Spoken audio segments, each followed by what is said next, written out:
Hello my lovely people, kusangana kwatiri kuita zvakare pano paGibbs Diary TV. Tino nyaya dzinopisa. Kana uri munyowani chingosubscribe wobaya the notification bell kuti patinouploada zvinyowani wobva wasanganawo nazvo. Wokomenda mucomment section tinofungewo pamusoro pevidhio rendinenge ndaisa, wolike woshare kuhama neshamwari kuti vidhio redu zvotibatsirawo vidhio redu rifambe. Nyaya yandauya nayo ividhio, ndoda kuti muone vidhio yaChief Wage vachitaurawo mashoko vakataura pamusoro paComrade Geza.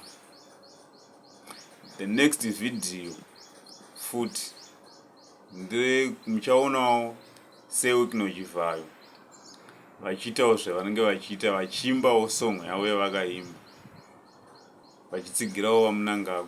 Ndo maupdate andauya nawo. Tozopedzisira neyaDorcas Moyo. Ndo chete maupdate amozondudza munofungei pamusoro pevarume ava.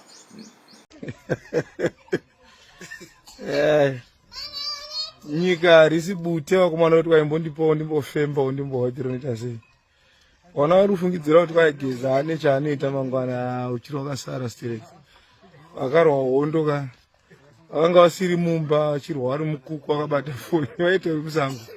As long as asina kukwira ndege kuuya, Geza kana ari murume ngaangouya osungwa toona kuti connection dzako dzokubudisa here. Ndoparatidza kuti rume 2030 ndeya Amazon 2030 baba 2030 ndeya Amazon 2030 baba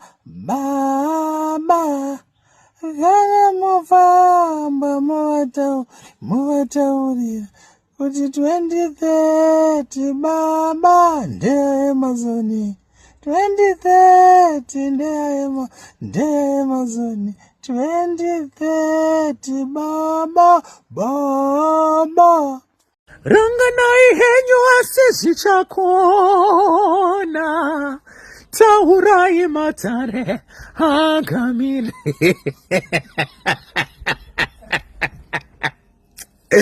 asi maZimbabwe nzika. Thank you for watching our content. I really appreciate.